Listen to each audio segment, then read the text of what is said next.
Hi, everyone. My name is Joe Kelly, the program coordinator at the Rochester Hills Public Library. We welcome you to this afternoon's Art Talk, Painterly Realism and Post-War American Art with Charles Pompilius, brought to you in partnership with the Paint Creek Center for the Paint Creek Center for the Arts. Our program, we have another program that's not going to be coming up until about I believe September. So we have quite a bit of time to check out our calendar at rhpl.org, the calendar.rhpl.org to take a look at our upcoming events coming up in September and later.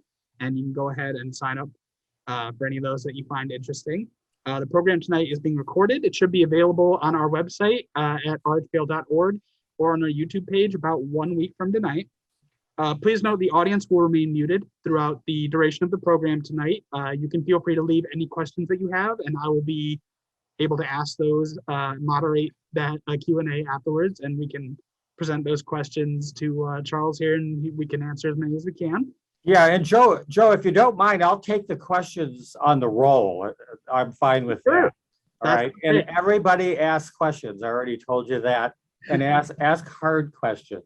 Please do. So ask questions. I'll go ahead and ask Charles to come up. You can leave them in the chat feature. I'll leave a message after our intro so you'll all know where that is. And then finally, I'd like to thank the Friends of the Rochester Hills Public Library for their many fundraising efforts, which help make programs like this possible and for supporting all of our programming. And without further ado, to continue our introduction here, I would like to introduce Nicole Busch. Nicole, please take it away. Hi, I am the Art Education Manager at Paint Creek Center for the Arts. And today I get the honor of introducing Charles. So Charles is a figurative painter living in Rochester, Michigan. His paintings have been shown in exhibitions throughout the United States, including in New York, San Francisco, Scottsdale, Naples, Florida, and Birmingham. So pretty much all over the place. In 2011, he completed the official portrait of former Michigan Governor Jennifer Granholm, which now hangs in the Capitol Rotunda in Lansing. And in 2013, he painted Alan Gilmore, the President Emeritus of Wayne State University. Shortly after, in 2016, he completed the portrait of Congressman Fred Upton from Michigan's 6th District. That one is currently hanging in the Rayburn Building in Washington, D.C. He holds a Bachelor's of Fine Arts degree from Central Michigan University, as well as a Master's of Fine Arts from the University of Iowa. Charles has taught painting at Wayne State University, the College for Creative Studies, and Edinburgh University. He is the recipient of the Pollock Krasner Award, as well as the Michigan Council for Arts Creative Artist Grant. When not painting portraits, Charles enjoys painting plein air with his students at Paint Creek. We're very lucky to have him, and we're really excited for you to get to hear from him tonight as well. Thanks, Nicole. That was a great intro. And thanks, Joe. And thanks also to Rochester Hills Public Library and Paint Creek for giving me this opportunity. So everything was going great. It takes a lot to put something like this together. It was going so perfectly. I knew something had to happen. So the power went out where I live about an hour ago. And after 45 minutes of panic, I got over here at the library and it looks like it's going to work. So I'm going to screen share and talk about painterly realism after the war, define all those things, and do the screen share.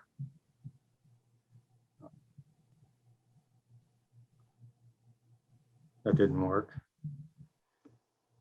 And of course, I'm on a new computer. I don't even have, they gave me a desktop. They're fortunate enough to have one.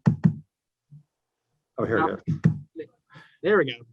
Okay, so we got the screen share, and I'm gonna have to get this bar out of the way with all your pictures on it and start talking about this.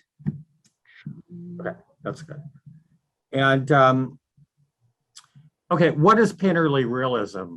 Painterly is a term that describes a set of qualities which are distinct to painting. And here is what they are. One, it describes how paint is used, meaning the brush stroke and the surface texture of a painting. And what that translates into is lots of juicy paint and big brush strokes. Number two, that's painterly. Realism means that there is recognizable subject matter. So it's kind of realistic painting, and it's painted very loosely and freely with a lot of paint and a lot of gesture and even emotion. And thirdly, and I think maybe this is the most important one, which I've talked to you guys a lot about, is that there was an emphasis on the process of making the painting and regarding the painting of as an object. So I'm going to start with a little bit of a background briefly, and I want to talk about the 1913 Armory Show. And I know I've talked to some of you about this during our Art Night In, but the Armory Show was not an exhibition of suits of armor, and it had nothing to do with the military. It just happened to be held in the U.S. National Guard Armory in Manhattan in 1913, and it was the first big exhibition of European modern art in America. And it had a huge impact on American art and culture. This is the button that they used to promote it. Before the Armory Show, Americans really knew little about modern art, and what they did know, they hated. Americans just wanted to see realistic painting. So they were shocked and disgusted by what they saw at the Armory Show. In particular, Marcel Duchamp's nude descending a staircase caused an uproar. And it's a sort of a Cubist style painting. And you remember we talked a little bit about Duchamp and conceptual art, but this time he was a Cubist painter. Trying to find my water. And he showed this at the Armory Show, and it didn't go over well. One critic called it an explosion at a shingles factory. But the Armory Show was heavily promoted. As you can see, the button was one form of promotion. It was promoted a lot. It did travel around the country. And finally, it began to catch on. And eventually, there were lines around the block to see it. And this is how American modernism began. So what's American modernism? Well, similarly to its European counterpart, American modernism called for a rejection of Enlightenment values. And you'll recall that the Age of Enlightenment emphasized reason, the scientific method, and progress. And this is going back to the 1800s when we talk about the Enlightenment. That was the intellectual climate of the time. And Enlightenment thinkers believed in creating better societies and better people. But instead, modernism in the 20th century called for a more honest representation of the newly industrialized world and all the social implications that came with that, workers' rights and poverty and so forth. So I want to just talk briefly about the progression of the major modernist movements in America in the first half of the century. And I'll go back one slide, starting with Cubism. That was a major one. We all know when we think of Cubism, we think of Picasso and Braque, and I'm showing you also only Duchamp right now as an example of Cubism. And Surrealism was another big movement, and when we think of Surrealism, we think of Dali. This thing is really jumpy. Okay, I'm trying to hide all these. Here it is. Too many pictures of you guys. We think of Dali, but this is an American surrealist, Joseph Cornell. I don't know if you're familiar with him, but he made boxes.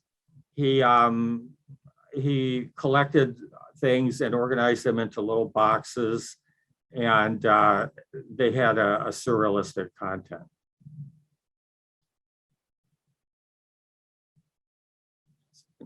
buttons. And then there was abstract painting. This is Arthur Dove, a great American abstract painter and watercolorist. And it's not what you call really painterly though. It's kind of geometric with pretty hard edges, real bright and colorful and very beautiful, I think.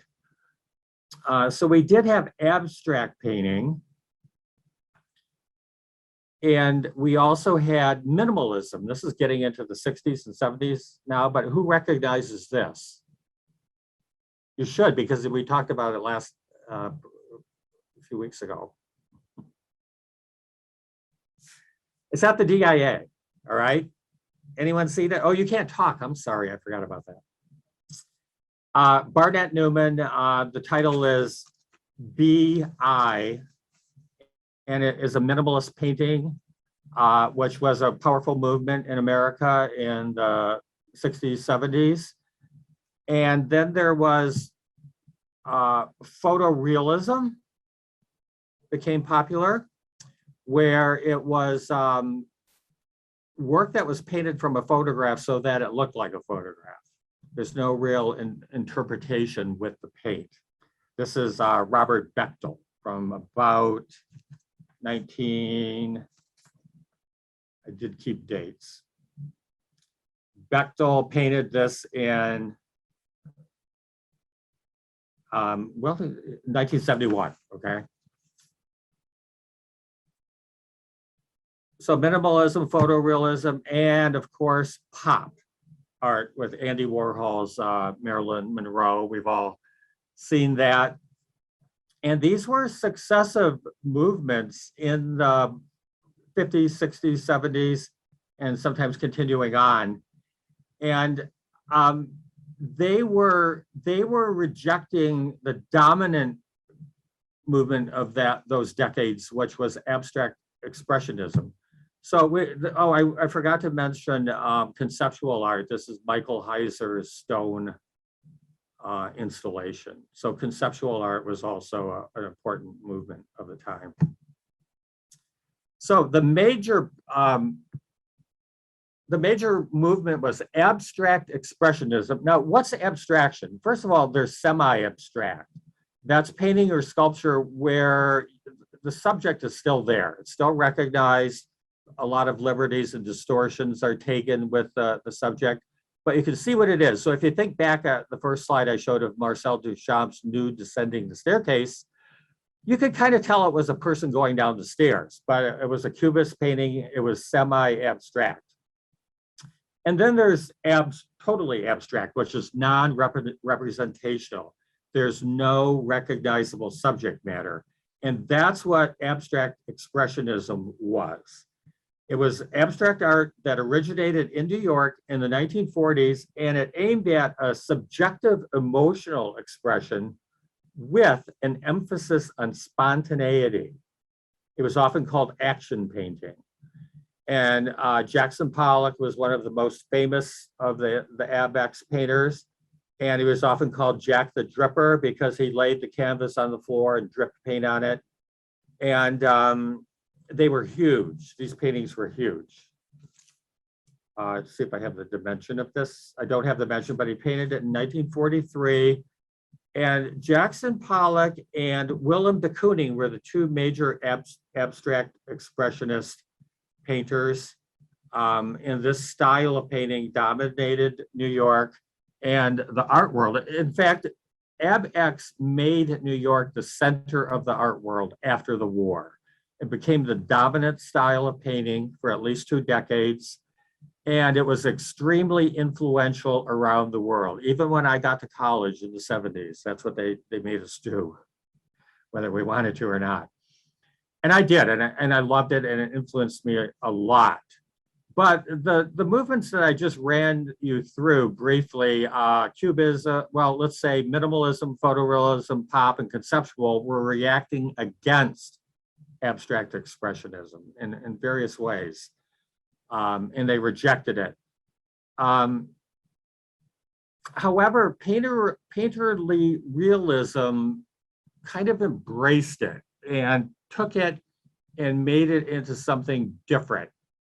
But before I go into that, the major part of the talk, I want to recount something very interesting that I've mentioned to some of you, and that is the fact that the CIA at this time in the late 40s and 50s was supporting modern art. So after World War II, our CIA was supporting these radical art movements by providing funding and other kinds of support, especially for abstract expressionism.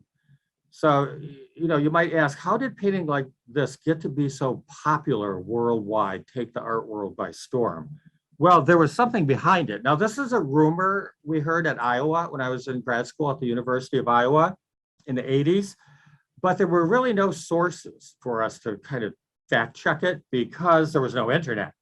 But now with the internet, there are lots of sources for this. And I hope you'll do some of the reading. Now, why did they do this? Well, it's not very clear, but presumably it was allegedly a Cold War propaganda weapon to present America as very free and individualistic. We could throw paint around, we could do whatever we wanted compared to the Soviet Union.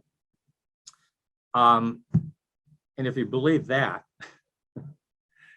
I just happened to find this cartoon serendipitously the other day. This science-minded person says, yeah, okay, buddy, you got a source for that? The CIA supporting modern art? Oh, you have empirical proof, like sources? I'm not talking about that. I'm talking about assurance from social elites that it's acceptable to acknowledge this. Besides, if you can't seriously expect people to entertain proof for things that we know aren't true. I think I botched that a little bit, but I do find that when I talk to people about this subject, that the CIA was supporting radical countercultural movements, there's kind of a cognitive dissonance that sets in. They don't know what to make of it. But I think I can go into the chat here, and I want to drop in a link, which actually, because I had to print my notes, I won't be able to do, but maybe at the end of the talk. But I do have a good BBC article called "Was Modern Art a Weapon of the CIA?"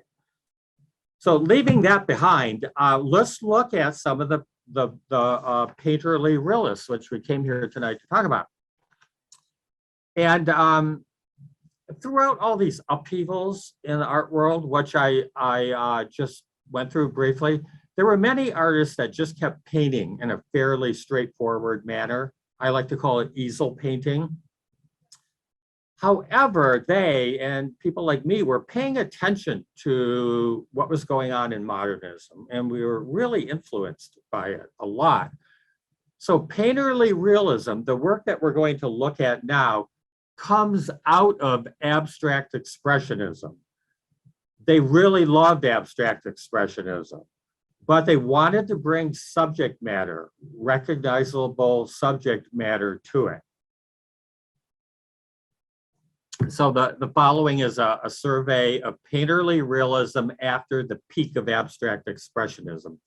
And the major group of painterly realists, at least in the beginning, were from the Bay Area. It was called the Bay Area Figurative School. And I'm going to start out with some of their paintings. There were a few by David Park. This is called Couple from 1959. And you can see, well, first of all, you can see there are two people there. So that's why it's called Couple. But you can also see the paint. It's thick, it's juicy. There's an impasto, a really built up surface. The color is very raw. And there's a real subjective kind of emotional sense about it.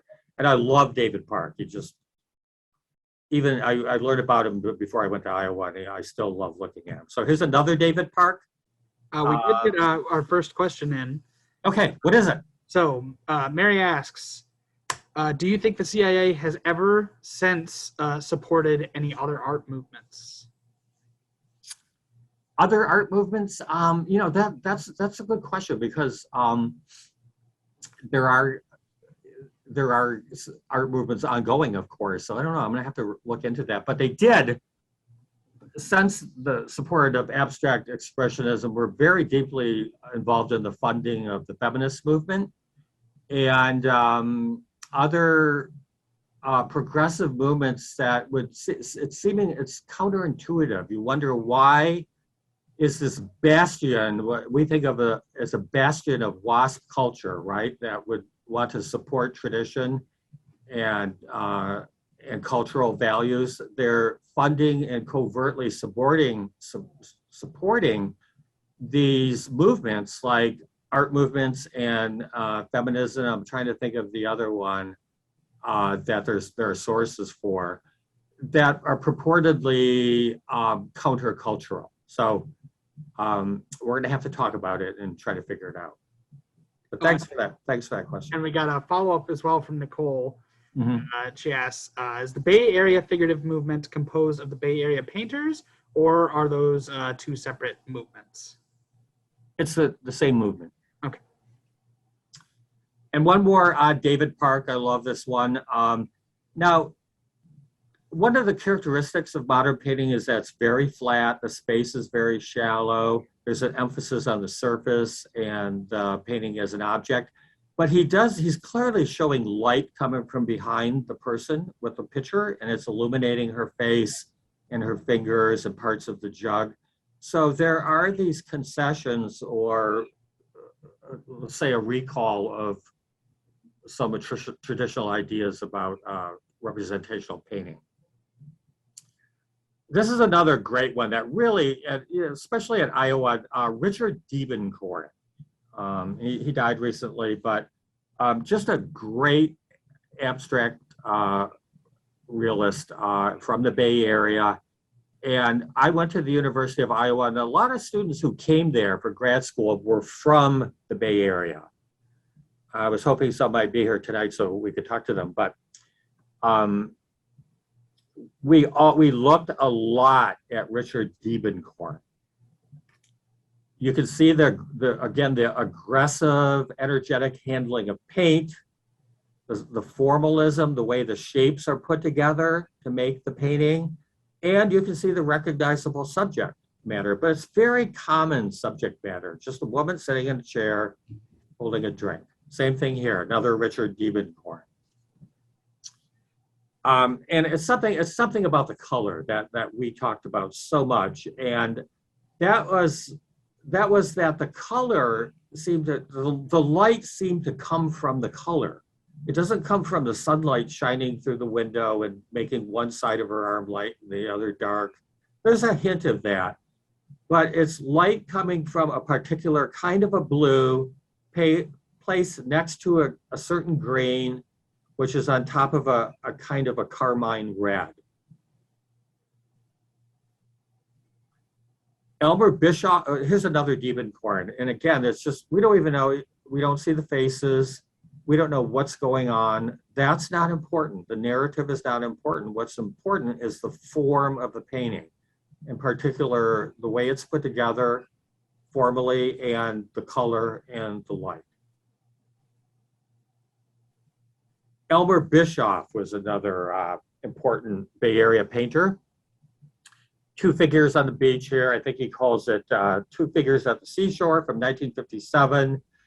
And just a real dramatic handling of the figures, especially the woman facing us is just mostly in shadow. Another Elmer Bischoff called Yellow Lampshade, beautiful interior, beautiful view of the skyline of the window, very warm color, but we don't see their faces. We're not told anything about who they are, what they're doing. It's just about the space and the light and the feeling that those things convey. The last Elmer Bischoff, again, a very simple subject, a woman giving another person a haircut. We can't even tell who the person is. Here we can barely tell what looks like scissors, but it has a mood and an emotion. And another Bay Area was Wayne Tebow, who you may be familiar with because he just had a show in Toledo. I know some of you saw that. And he painted a lot of the landscape around the Bay Area. It's a landscape. It's it's called Cloud and Bluffs. But it's really more about these big monumental shapes and areas of color. And the cloud looks more like a cotton ball than a real cloud. Another Wayne Tebow. It looks like he was using a squeegee to scrape the paint on, so they experimented a lot with non-traditional tools when they painted. And the last Wayne Tebow, more landscape reference in here with the fields of crops and the mountains behind. Now, I want to look at a few painters that really are pretty similar stylistically, but they're not from the Bay Area. This is James Weeks. Actually, he is considered Bay Area, so he'll be our last Bay Area. Pretty straightforward landscape, but not a traditional one. He puts the tree pretty much in the center, a bright yellowish green on the left and a deeper olive green on the right. And then for no reason at all, that red down in the corner. The second James Weeks, very intimate depiction of a girl and a little boy. Now we'll move out of the Bay Area and look at some other painterly realists. This is Louisa Matthíasdóttir. She's from Iceland, but we usually call her an Icelandic American painter because she did live and show in New York.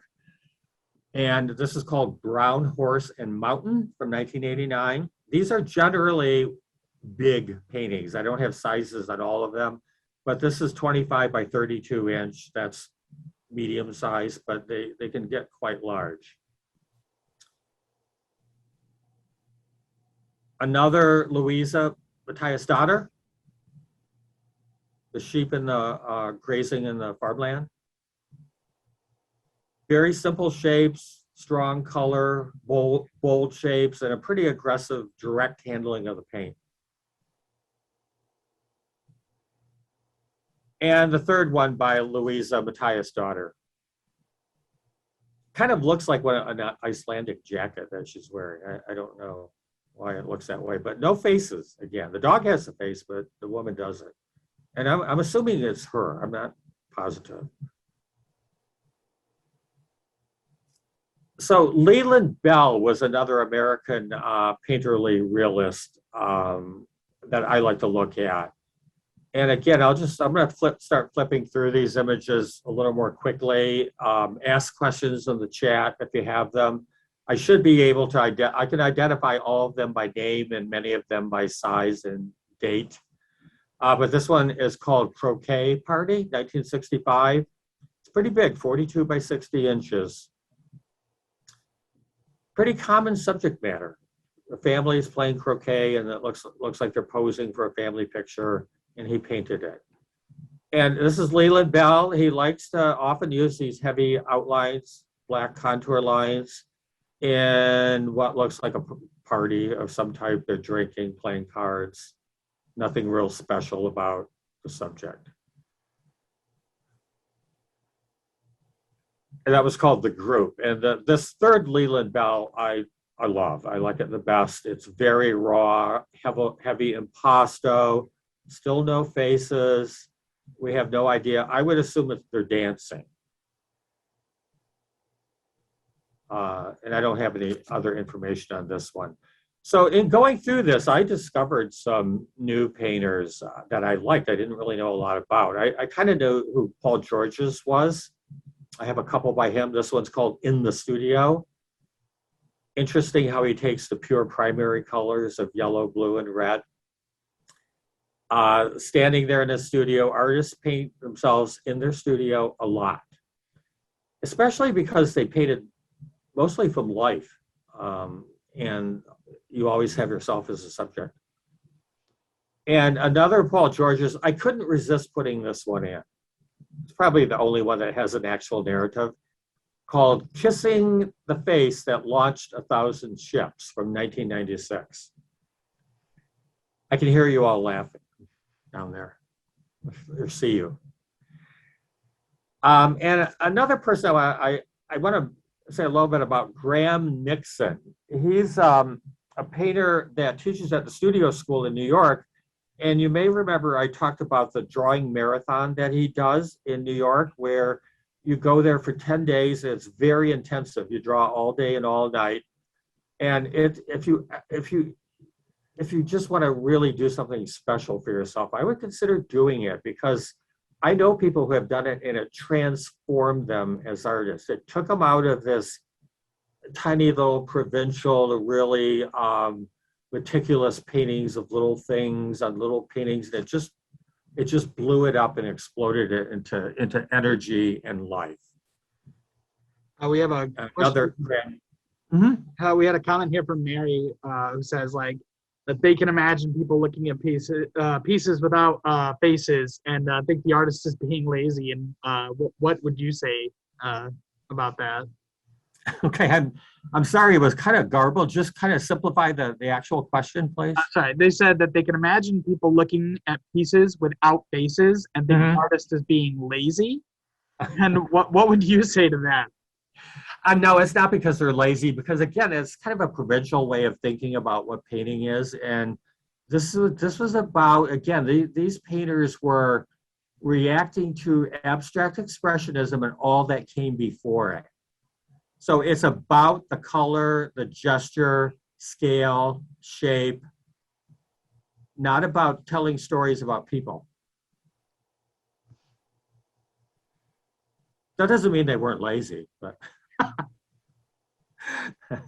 and this guy is Peter Heidemann. This is someone I was not familiar with. Head with Cat. And another Peter Heidemann, Interior with Marie. And I just think it's a beautiful painting, just very delicately composed and rich, beautiful color. And this one, and this is a person I didn't know about, that unfortunately I couldn't get really good, clear images, but his name is Albert Kresch. Landscape paintings, very broad, gestural. They didn't need a lot of detail to make a beautiful expanse of land in his paintings. Another Albert Kresch, and one more Albert Kresch. I love the coarseness of the surface. We do see a little figure down there. We have no idea what the person's doing, or that's not significant to what the painting is about. Stanley Lewis is another. Okay. I have to open up. I had to use 3 albums in Google Photos to do this. So that means I'm going to have to open one up and go to the next one. And it should be pretty easy to do. So hold on, and let's see if I can do it without, I might have to stop the screen share to do this. So I do. And I had this all figured out at home, but I couldn't do it at home. Okay, this will get me to it. I'm gonna open them both up if I can. I don't think they'll let me do that. Okay. I think you can only do one tab. Yeah, okay. And now screen share again. Let's see.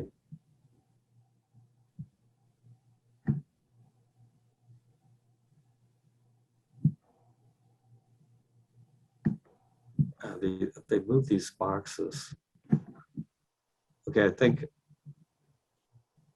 Oh, there it is. Okay.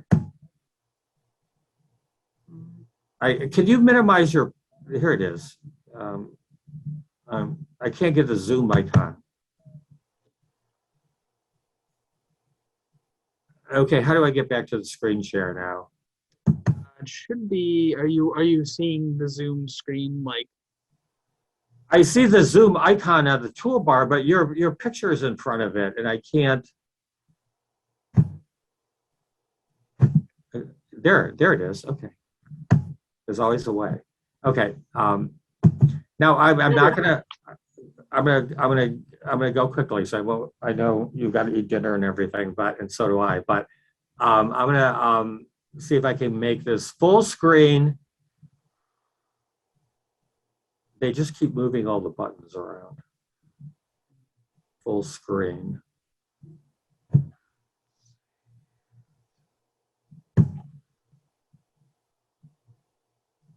Oh, here it is. Okay, this is Stanley Lewis. I didn't know about before this, and I just love this painting. It's you can see it's a landscape. It's like the back of some houses and some stairs going back, but it's just beautiful surface and color. And this is a good example of what I mean by asserting the painting as an object. So he paints a kind of a realistic painting, but he has those big folds or whatever they are, collaged or built into the painting, big lines that just assert the painting, assert the surface of the painting, and remind us that it's not an illusion, it's real, it's an object. One more Stanley Lewis. Of just an unappealing scene back by the railroad tracks, a cyclone fence, not inherently beautiful, but he makes a pretty beautiful painting from it. And I like this guy. I didn't know his work real well. Paul Resica. This is called Sail Moon. It's very beautiful, very simple, and especially at the lower part of the painting, you can see the free use of the brush, and some other places as well. And this is a Paul Resica, unfortunately, very low res image. And I found a couple of really interesting painters I knew very little about. This is Beaufort Delaney. It's called Campfire in the Park from 1946. Now, was he influenced? He must have known about abstract expressionism. And I think you could call him a very early painterly realist because it's about some, he's an African-American painter, and it's about some presumably homeless people creating a fire in an ash can to keep warm. And Alston Charles, this is untitled, but it's not totally abstract. It looks like a cityscape at night. Beautiful surface, just a repetition of a certain kind of stroke of paint, vertical brush stroke, variation in primary colors and black, and I love it. He was also African-American. Philip Guston was another big one. He actually taught at the University of Iowa before I got there, and he left a legacy, and we did look at him a lot. Very gestural, influenced by ABAX, but introducing this comical subject matter with these references to the Klan, or, he certainly wasn't a Klansman, but somebody painting at an easel, and they're ambiguous, but beautiful color. He was known for these mauve, rose, pink-like colors. This is Gabriel Laderman, and I'm rediscovering him. This painting is called Debbie in a Kimono. Very beautiful, and this one especially, this is called Debbie in Kimono by Gabriel Laderman, and I just think this is beautifully composed.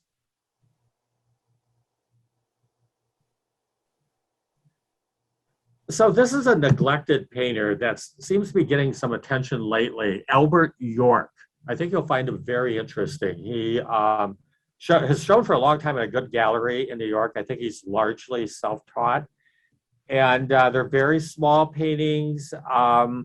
You can see on the edges of the painting that they're not really what you'd call finished. And I don't like to crop the edges out because it's an indication that he painted a lot on a wood panel. It's an indication of how they were thinking of the painting as an object, as opposed to, we often paint it right to the edges, a little bit around the edges so we can put it in a frame, and it's supposed to be an illusion, a window into an illusion that we're painting. But they didn't want to do that. They wanted to insist that it was a real thing that had paint on it. So the red tulips with the horse and rider in the background, Albert York. I really hope you'll write that down and look him up. And here's another one by Albert York. It's called Red Roses. They don't look like roses to me, but very simple, very straightforward, and not a good photograph of it.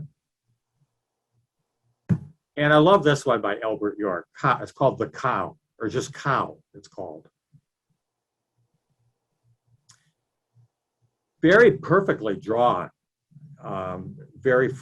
Just captures the contours and the gesture of what cows do. And just broken down into a few shapes of brown and off-white color. And I really kind of like this woman's paintings, Lois Dodd. This is called Red Curtains and Lace Plant from 1978.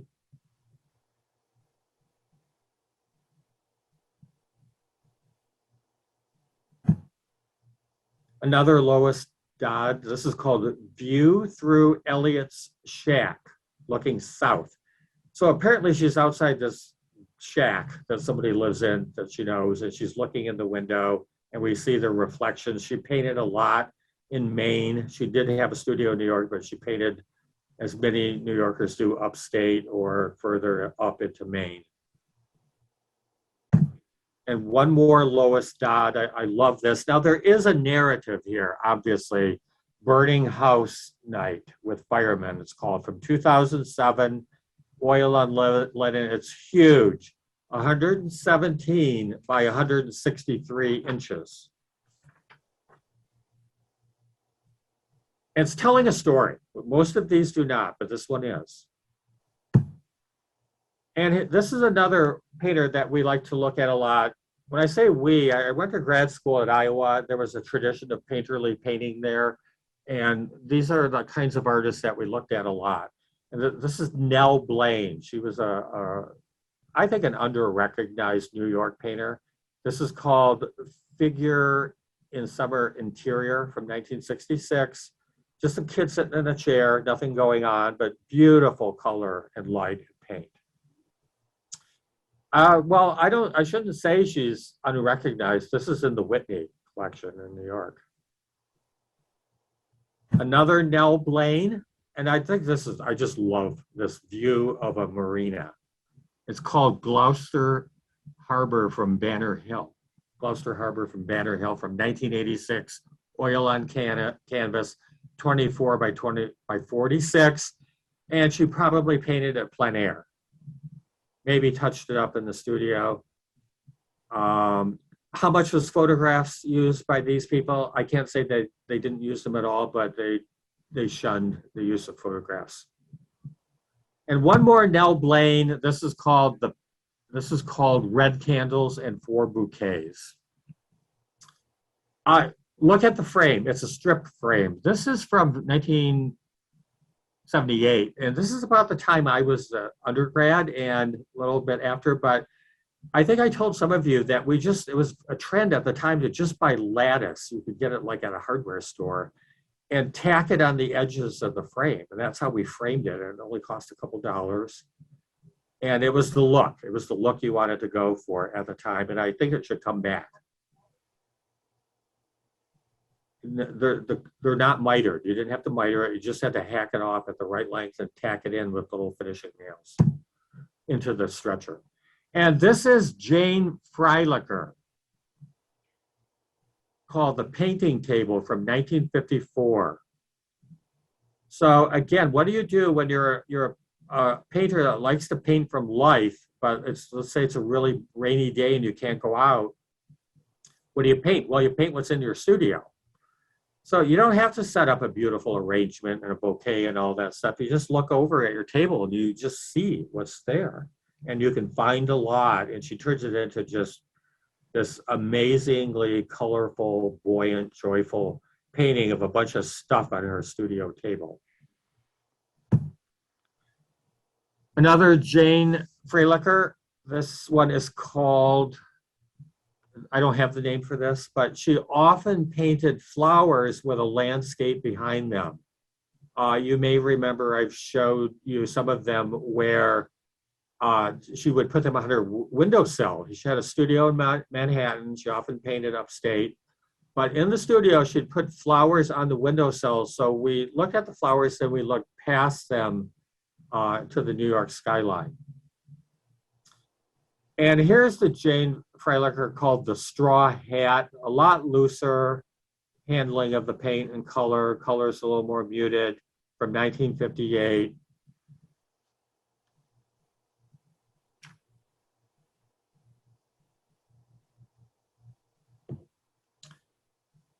And I have talked about Fairfield Porter. I know I showed some of you Fairfield Porter. He lived in Maine. He painted the Maine landscape. This one is called Long Island Landscape with Red Building.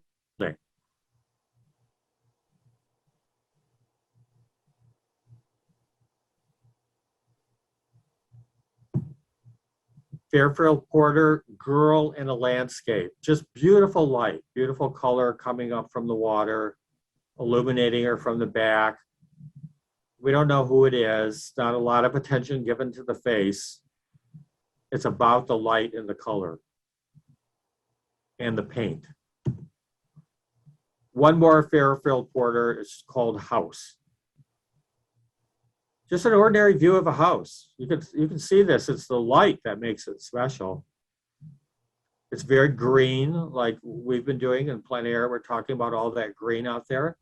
And those clouds, those big puffy cumulus clouds don't hold still. You know, he had to paint them as they moved by and just generalize them. But look how the big white cloud on the left ties into the white of the house below. Okay, this is Neil Welliver, another Maine painter. And he did paint plein air. I believe he paints entirely plein air. So he had to go out in the Maine woods in winter and paint this. And I did, let's see, do I have a size? I don't have a size or title for this. I'm not saying he never worked on them when he got back, but he didn't do it in one sitting. Often they're very large. And he wanted to paint directly from nature. Here's another Neil Welliver. This is in the summer in the woods in Maine. It's a stream, kind of a creek with rocks. So he's out here in the Maine woods in the summer, and just think about the mosquitoes. But he sat there and painted it. And I wanted to put this one in by Neil Welliver because it's really much more painterly than the first two, the big broad use of the paint of the two women swimming. Now, another guy that I like a lot, I hope you'll remember his name, Wolf Kahn, K-A-H-N. Known for pastels a lot, but these are his oils. This is called Blue, Ochre, and Green. So the title just describes what he's doing with color, not the landscape. They are landscapes. This is another Wolf Kahn. Almost color that seems to be on fire, but they're tree trunks with a backdrop of the forest behind them. It's called Green and Red Interchangeable. And one more Wolf Kahn is called Late Evening Plantation. Okay, let's look now at Todd Gordon. You remember the other day on Thursday, I talked about Todd Gordon. I sent you the article from Painterly Perceptions, which I hope that you are looking up and following on the internet. They have a lot of good interviews with the kind of painters we're talking about tonight. This is typical of what Todd Gordon was known for. He lives in the States now. I think he painted this. I can't pronounce the name, so I'm assuming it's in another country. But from 2017, they're big. It's 28 by 63 inches, painted plein air, and entirely plein air. And it's obviously a very realistic, detailed painting, and it's big. And it must have taken them a real long time going out there and setting up and painting day after day. and if things change, the weather changes, the traffic changes. But he said in the interview, if you go back and read that he got sick of it. So he decided he was just going to do some quicker, smaller plein air paintings, and I love them. That's what the article is about primarily. This is one of them, a snowscape in the woods, I think in Maine. Another very simple landscape in the summer of a lake. Very direct brush strokes. Didn't have to fuss around with a lot of blending or color variation. Very simple arrangement of darks and lights and just 2 or 3 colors, really. But it really makes, it just really feels like you're there and looking at a beautiful landscape, feeling it. Another winter plein air study by Todd Gordon. And the last Todd Gordon is called, let's see, is that the, no, yeah. It's called View from M's Window, Night. 2012, 8 by 10 inches. So we don't know who M is, we don't care. But what we care about is just how he just used, it's a fairly complex painting, both in the shapes and the color and light, but it captures that feeling of just glancing out a window at night in the city. This is a woman I just discovered. Her name is Yael Scalia. It's called View of the Old City. It's in Jerusalem from 2006. And again, similar to what we're seeing in Todd Gordon, just very simple arrangements, but it captures a certain kind of light and arrangement of shapes and color. And look at how it's not taken to the edges. I don't know what's painted on, but when it's not taken to the edges, we're reminding that she's smearing paint on a flat surface. That's part of the aesthetic. Another one by Yael Scalia called, it's Farmhouses at Umbria. She paints a lot in Italy, I think northern Italy, Tuscany. Mostly it's that green color, and then we see the Tuscan buildings at the top. And she's married to Israel Hirschberg. He's the one that does the painter perceptions website that I'll try to get in the chat if I can figure it out. They're married, and he has a school in Jerusalem called the Studio School, but they seem to go to Italy a lot. This is one of his paintings in Italy, Frata Tordina from Afar from 2003. Beautiful light and mood and atmosphere. And another Israel Hirschberg painting. This is obviously Hebrew, Beit Safada. I love the texture. He probably put something on it to create the texture. And it's very close to what you call an abstract painting, but you see some buildings and some landscape. And I just discovered this woman on the website, Painterly Perceptions. Her name is Beth Bernhardt. This is called Jerusalem Trailer. So she's involved in this Jerusalem Studio School with these others. I have 3 of hers. I just love her very simple paintings. This is Beth Bernhardt called L'Armour Plage.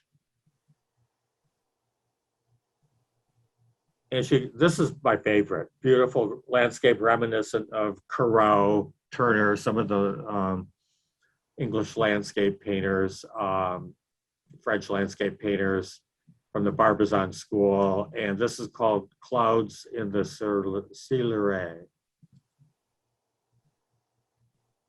I just discovered this guy, Andrew Linehan. This is a scene in New Brunswick, New Jersey. Hopper-like, a night scene by the same artist Andrew Linehan.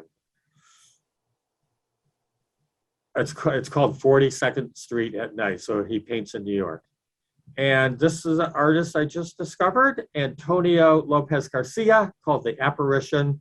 It is painterly, you feel the surface in the paint, but there is a narrative, and it's somewhat enigmatic. But I felt like including it.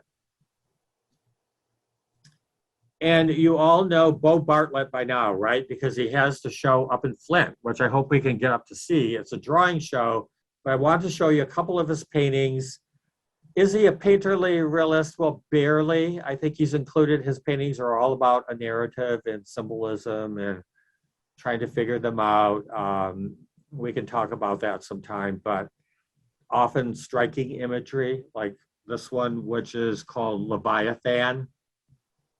I think it means giant, from 2000. It's really a big painting, 89 by 130 inches.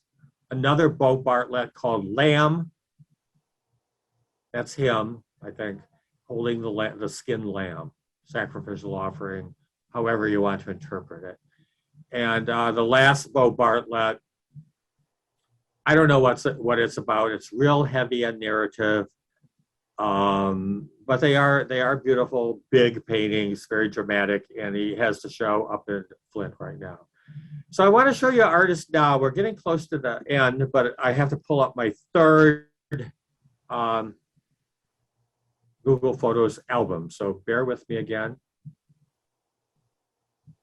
See if I can minimize the whole thing. Yeah. So I have to go to Google Photos. I do have to stop the share. Yeah. Okay. And then I find Google. Okay, I got it. I have to do this more often, then I'll get good at it. Okay. Best way. How are we doing on time, Joe? We're good. I believe we're scheduled to 8:30, so we have, Oh, I'm not going to keep them that long. If they're yeah, but we're well within that time frame. okay. I'm assuming there's at least a couple people still out there. Yeah, I don't believe we've even really lost anyone. So I wish I could hear their comments. we did get another question from Mary that said, "What advice would you give to artists when considering the scale of a piece?" Scale? Make it big. Make it real big. Oh, now I see you all. Okay. Yeah, make it big. That's another thing that we were forced to do, and it'll make a world of difference. Good question, Mary. Thanks. So now I got to share again. Mhm. When Mary did hers, I asked all the questions, I think. Oh, yeah, yes, a lot of great questions. For sure. So I want to talk about Leonard Anderson. Can you see it? Did I get the Yep, screen I'm share? Okay. taking it. Leonard Anderson, I did mention him to some of you. He went to Cranbrook, and I think they still have the show up. I'm sure they do at Cranbrook of their artists, their students who went to Cranbrook who went on to become recognized artists. And Leonard Anderson grew up in Detroit and went to Cranbrook, and I discovered him when I was still in Detroit, but when I went to Iowa, everyone was talking about him. Okay, and I want to show you a few of his paintings, and this is called Street Scene. There is a narrative, obviously, so he departs from a lot of the Bay Area people. Another theme that he treated a lot was called idols, and this is actually a study for one of the idols. And this is another idols painting. It's actually a fresco. So this theme of an idyllic world where people are all happy and playing music and dancing and getting along. And I want to say something about Leonard Anderson when I show you a couple more of his paintings. This is a real straightforward studio painting done from life by Leonard Anderson, just called The Nude or Nude, of a model, very common pose in a life painting class. Not what you would call, what you normally think of as finished, but I think it's resolved as a painting. And I don't think it needs anything else. The color, like that rose color on the wall, is just luscious. And who knows what that black thing is going through there, but it needed that in there, right? And then he took the rose colored paint and kind of broke it up a little bit.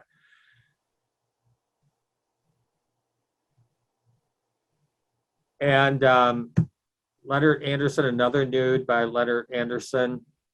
little more developed and stylized. He paints from life. And for some reason, he did do a lot of still lifes. And this is the one at Iowa. We were always looking at this and talking about the light and the surface and how it was like he was like caressing the surface of the painting with this light that just seemed to glide over the objects gently. The checkered tablecloth, the checkered wallpaper pattern, probably invented, I would guess. And just that Jiffy Pop thing still just really, I just really resonate with it. Ordinary things. Who would think of popping the Jiffy Pop and then painting it before you break into it? And the upside down, those green cardboard containers that fruit comes in, and simple things, and turns it into this gorgeous painting. And what I wanted to say about Leonard Anderson is he did influence a lot, but he is included in the show at Cranbrook, so I hope you get down there to see it. And my daughter, Julie, I've told some of you about this at Plein Air when she joined us last Friday, but she was working at Cranbrook Museum of Art before she went to Rotterdam, and she worked on the catalog that Cranbrook did for this exhibit. And she wrote some of the text for Leonard Anderson, did the research and wrote some of the text for the catalog. So this is really, for me, the highlight of the presentation, and I only have a few left. And this is the painter that I studied with briefly at Wayne State before I decided to go to Iowa. His name was Robert Wilbert, unfortunately deceased now just a few years ago, but he just influenced me an awful lot in thinking about form. So a still life painting by Wilbert, very simple, puts it right in the middle of the painting. I know they tell you not to do that, and some people will tell you not to do that like it's a rule or something like that. Well, it's not. There are no rules, but he puts the vase in the middle and puts some fruit in it.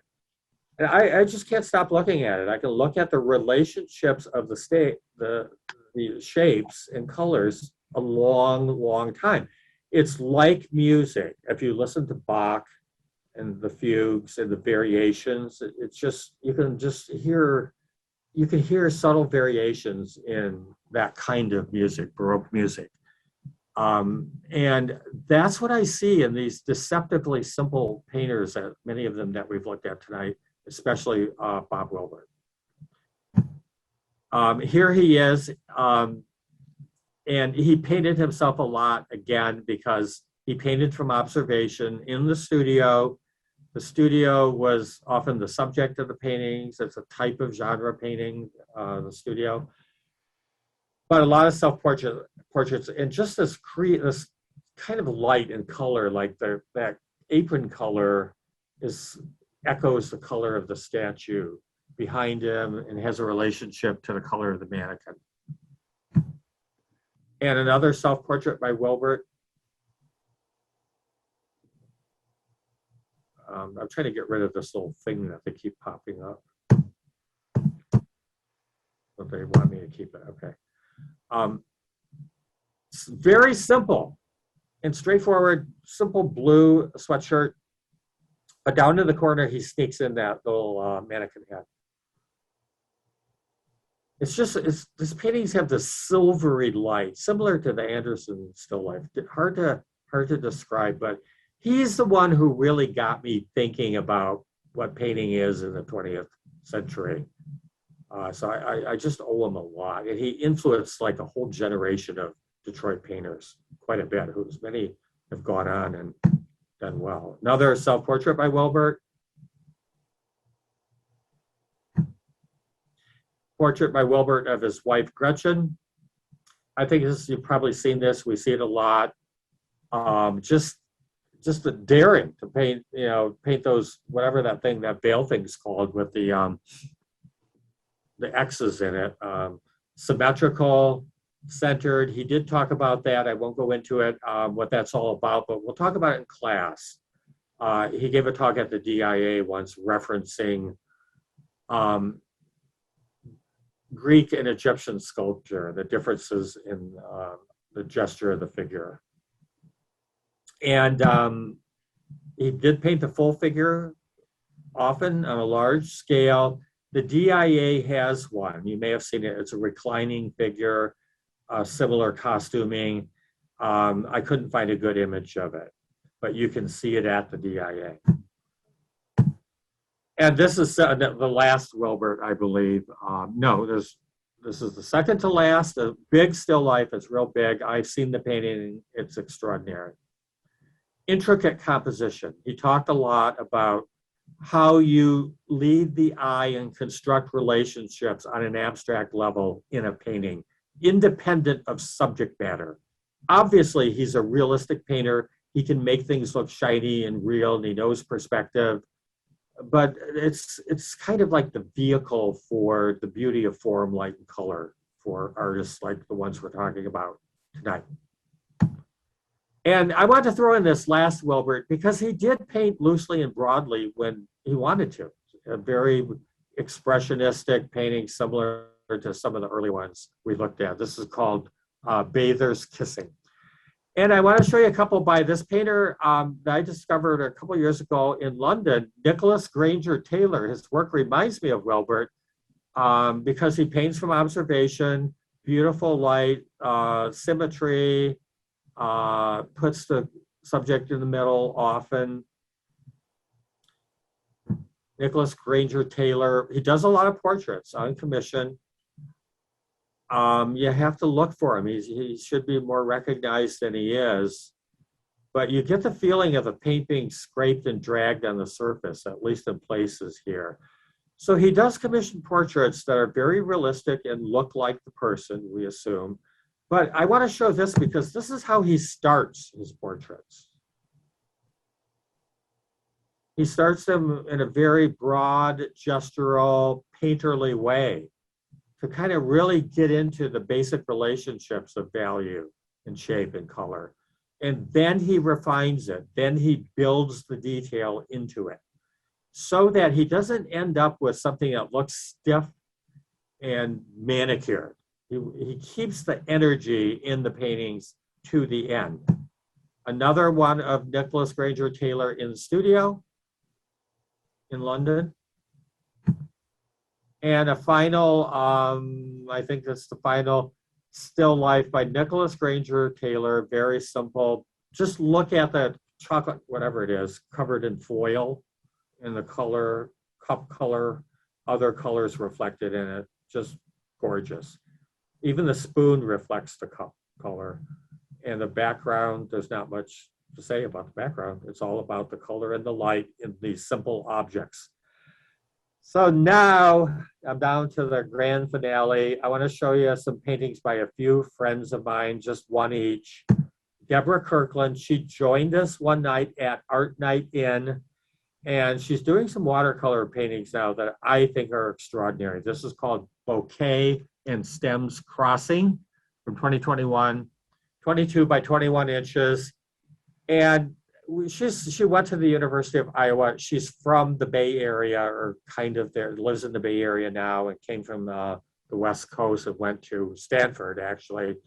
And we talked a lot. I mean, at the time, I didn't fully appreciate what she was going after.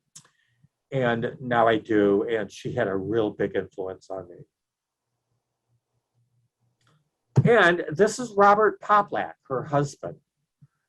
And they met and married out there after Iowa when she moved back in the Bay Area. They both teach at colleges in the Bay Area. And he paints a lot plein air. This one is called Biket Heart Song. And it's from 2012, 20 by 24 inches. He happens to be from Birmingham, Michigan. So it was good. It was serendipitous that he met Deborah in California and they got married. But you may recognize the name from the DIA, the Poplack Gallery of Columbian Art. And this guy, Bryan Lynch, went to Iowa as a printmaker. Someday I'll get him to join us. And I just love his work. You can follow him on Instagram, Bryan Lynch, Lynch. He was in printmaking, but he paints. I don't know if this is a monoprint or what. But his work fascinates me. And I kind of met this guy on Instagram, and he might join us. He's a New York painter. He might join us for Art Night In one of these times. Saul Chase. And I don't know what to say. There's just a he writes beautifully about his work.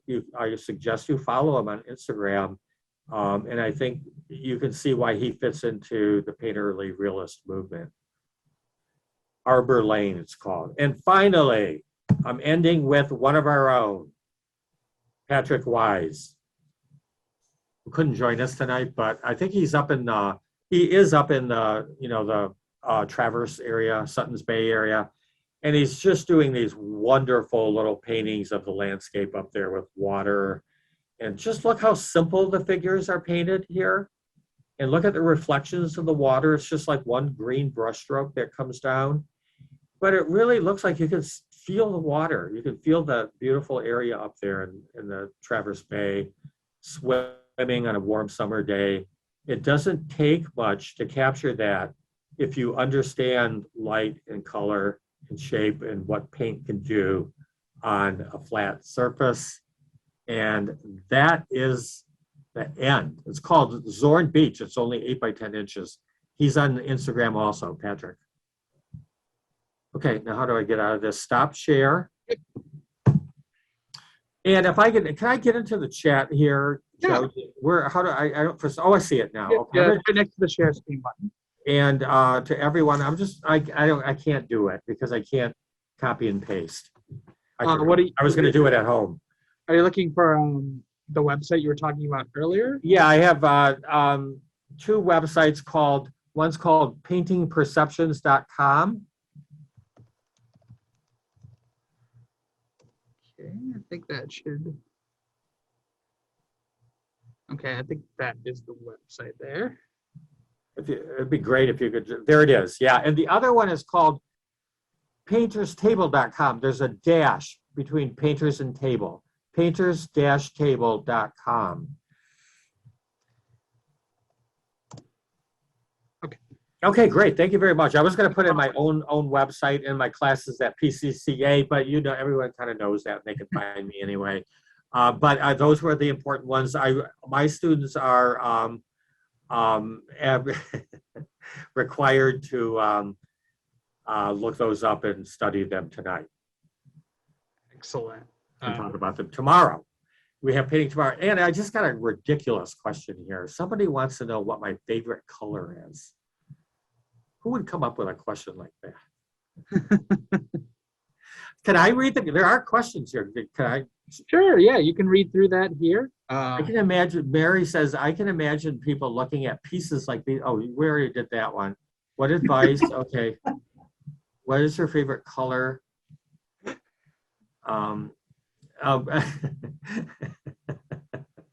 Okay, it's a joke. Yeah. My son asked what's her favorite color, then Mary decided to ask it also. I was curious, you mentioned earlier about how they would take the lattice and use that as the frame and how it was a very cost efficient. Yeah, it's real cheap. And you can buy it like at Home Depot or anywhere, practically good hardware stores. You can cut it with a handsaw and you just tack it on the edges. And that made me curious. Do you think this movement itself has any ties to sort of basically kind of like social class status? Like, do we see any kind of correlations with like people who practice this maybe being people of like less financial means than like more highbrow quote unquote art? No, in fact, I think it's the other way around. And the art world is very elitist. You just have to kind of accept that. But anyone can learn about art, can learn to enjoy it. That's what we try to do at Paint Creek.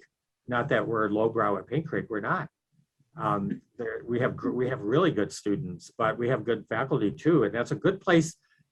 What I call normies, okay, people that they might go to the DIA once in a while. They know about Van Gogh. They might have heard of a couple of others, but they won't know what painterly realism is, and they probably won't like it. But when you learn about it, when you have someone who can talk to you about it and show you the examples, you learn to appreciate it. So it is somewhat highbrow in the art world. But that's a good question to ask. And Kathy is asking, where does Hopper fit in? That's a good question too, because he really doesn't, because, I mean, he could fit into painterly realism, but he really, he wasn't, I don't think he was influenced by abstract expressionism. And I classify him more as an American modernist before the advent of abstract expressionism. But he's a great painter, of course. So Mary asks, these artists all look like they have very excellent technical training. I feel like today with much abstract art, there's less and less technical training evident. Do you feel like technical training, like perspective measuring, composition, value, et cetera, necessary to make good art? No, I don't. But it's necessary to make the kind of art I want to make, and I think that you want to make. The art world's been dominated by conceptual art since not since Duchamp, but since like the 70s, let's say. That, remember the Michael Heiser I showed you with the big boulder? Well, you don't have to know how to draw to do that, or you don't have to know perspective. And that's been the dominant influence in the contemporary art world. What is necessary to make good art or effective art? I guess you have to define good first. So I'm a little hesitant to stick my neck out on that, but and what's effective? What makes it effective? I think you have to answer those questions first, and then what's necessary to make it. What I found necessary to do, what I did with my whole life, was to just kind of lose my interest in everything else. And if you're not interested in too many other things, then you point everything at what you're most interested in, which for me was painting. Ruth, you must have a question. We haven't seen, it's nice to see you. We haven't seen you in a while. Suzanne, same. Nice to see you. You can type it in, type in. You can ask me anything except how long did it take them to do that? I was joking with Gabriel about that earlier. Thanks for the questions that have been asked. They're very good. And I'm so happy to see these names here that I don't even know who some of these people are. Okay. Can I ask you guys questions? Yeah, certainly if you'd like to. Well, I was trying to get them to ask something. Who did anyone like the work? You can type yes or no in the chat. Who liked it and who didn't? And I'm sure some of you hated some of it. I hope you'll say so. It was all painterly realism, but a wide range of types of paintings within that, right? I didn't really love all of them.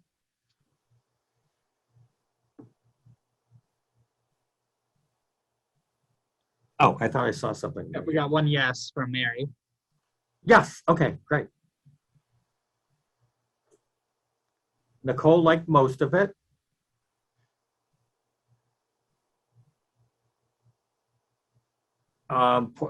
Kathy loved Porter and Gordon. Good, that's a good sign. And we had slide talks all the time. This was pre-internet, so they had slides that they put in a projector and projected them on, and we talked about them. And they just inspired me. And not just me, but we all just wanted to go. At Iowa, we had private studios, so we just wanted to go right to the studio and paint after a slide talk. And Ruth liked the landscapes the best, and yeah, Sandy liked some and not others. Suzanne was fascinated by it. That's good. Okay, Carol liked Wolf Kahn. Great. He's really old, but he's still working. There was a gallery in Naples that was handling his work, and I got to see some of it there. Look him up. Alex Colville. I heard of that. I don't know. The favorite was Girl in the Landscape by Fairfield Porter by Sigrid. Okay. I was definitely amazed by Gordon's piece, the huge landscape. Yeah, the big realistic one. Yeah, a lot like Rackstraw Downs. There's other people who do that. I couldn't stand to do it, to stand out there that long and Oh yeah, paint. it'd be grueling. Grueling, and then there you have to deal with what we call tourists. People come walking by and they want to talk, and it's just we think it's so easy to go out and take a snapshot and go back to the studio and paint it. Well, don't rely on that. Don't over rely on it. Just get out there and deal with the bugs and the sun and all that. And we're doing that. We have a group doing it. I wanted to mention that to everyone new here, that we have every other Friday morning, we have a group that meets and paints plein air in the Rochester area from 9 to 12. It's very pleasant. We paint and then we have a little group critique afterwards. And it's a great thing that we're doing. Sigrid is responsible for that. And then there's portrait drawing that some of you know about. Mary Dudek, who's here, has a portrait drawing group, not at Paint Creek, but we meet once a month on Friday nights. You have to draw a lot. I'm going to start talking to you guys about the importance of drawing. Everyone wants to paint, but it really comes out of drawing. Painting's mostly drawing. We drew all the time. We were in school and we got together on our own and hired models and drew and painted from them on our own. Paid them, chipped in and paid them. Okay, here's Mary's link to where she hosts the Friday night, once a month portrait drawing. Click on it and bookmark it and join us on the first coming Friday in the next month, September, whatever it is, first Friday. You have to draw a lot.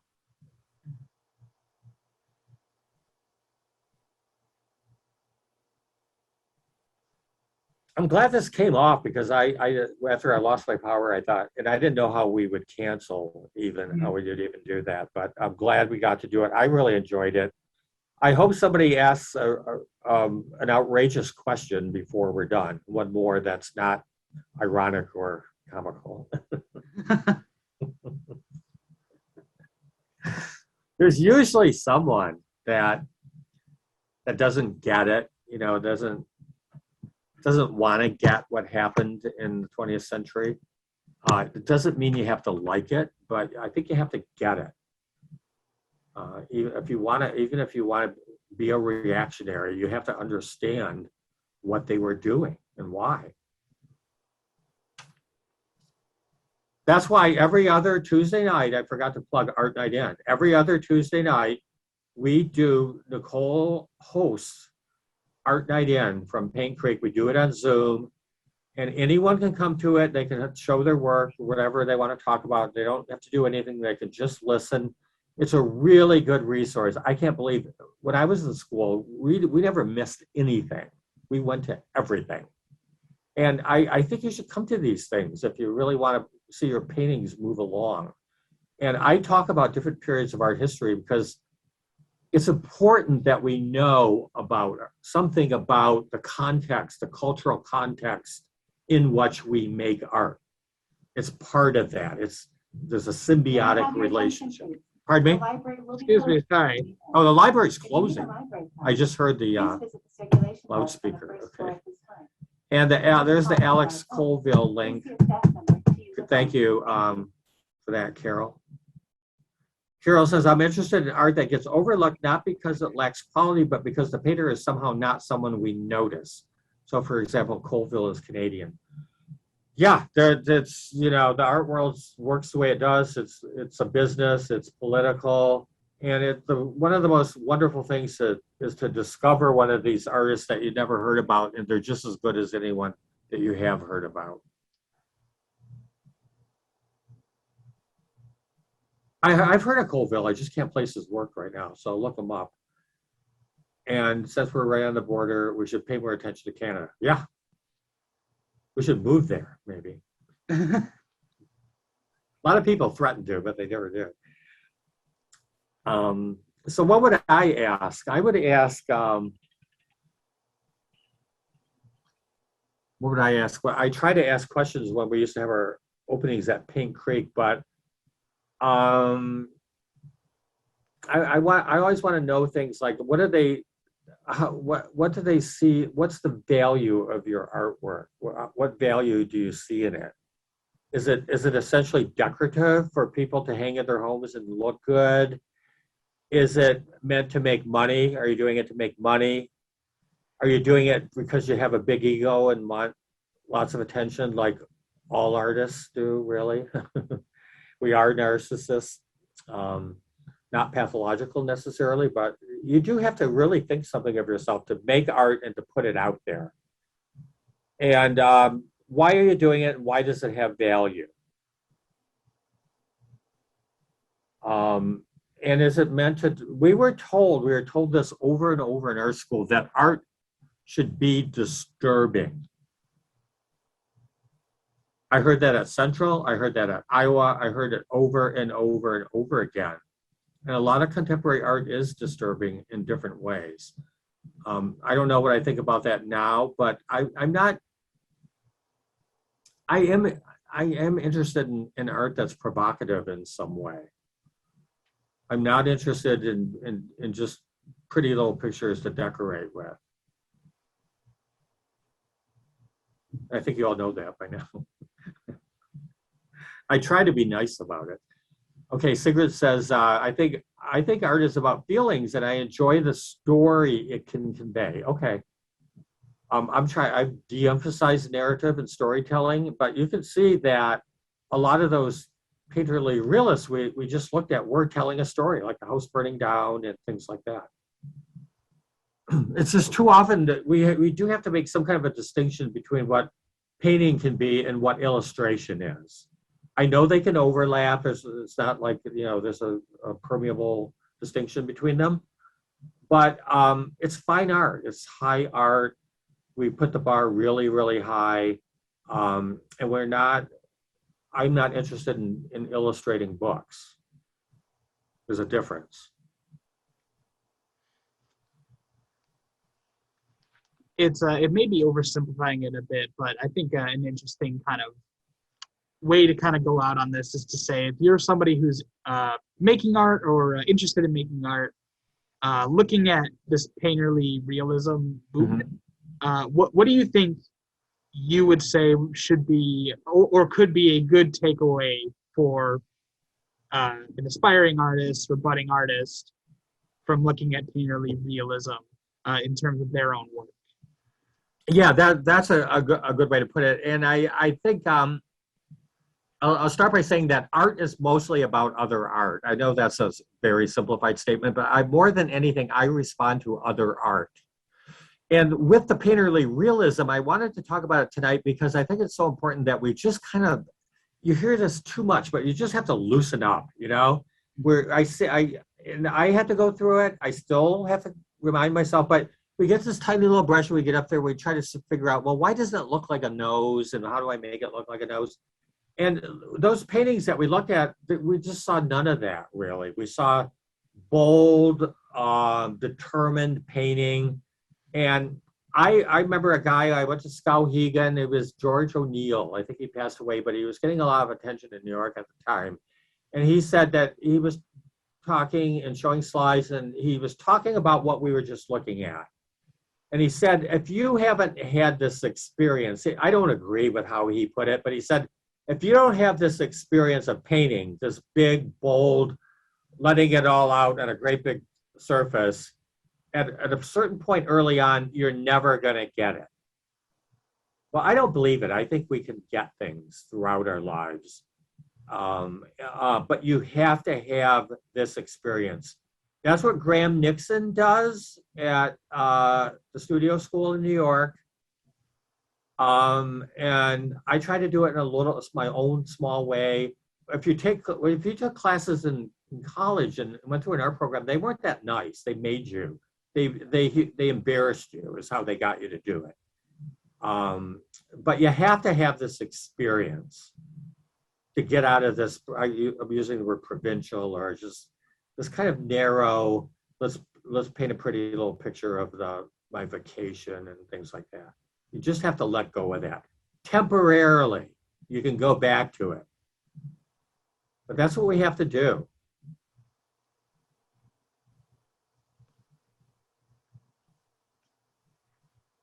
I think that's a great piece of advice. What were you saying? I was waiting for someone to agree or disagree, but I thought Mary might.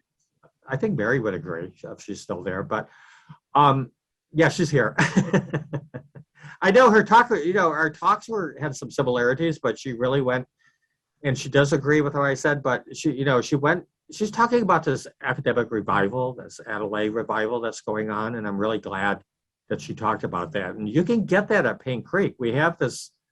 Mary Dudek is like a resource to study this current movement in the art world. And otherwise, you'd have to travel somewhere to do it. So we're so fortunate to have that. Absolutely. We're grateful that the Paint Creek Center for Arts can, team up with us here and give these wonderful programs. I really hope they've inspired a couple of people because these are like really interesting topics that, it's not always easy to find your way into learning about some of these art movements when a lot of other ones kind of steal the spotlight. Yeah. So this is really wonderful. I'm thinking we're gonna go ahead and call it an evening just because the library is closing here. Yeah. But I'm glad, like you said earlier, that in spite of just about everything trying as hard as it can to make this not happen, that we were able to pull this out today, despite the power outages. And I'm glad you were all able to join us here. We really appreciate you spending this evening with us and learning about painterly realism. So please, if you have any last comments, you can go ahead and take that away, and we will say goodnight to everybody. So go ahead, Charles. Well, I just want to say thanks a lot, and I really was looking forward to this. I was afraid it might not happen, but it did, and I'm happy with it. And thank you very much for having me, for having Mary. It's an important thing for our community. I hope we can keep doing it. Absolutely. So thanks a lot. Thank you very much, everyone, for joining us. And with that, I will go ahead and say, good night. Have a good evening, everyone. See you guys tomorrow in class. Bye. Bye.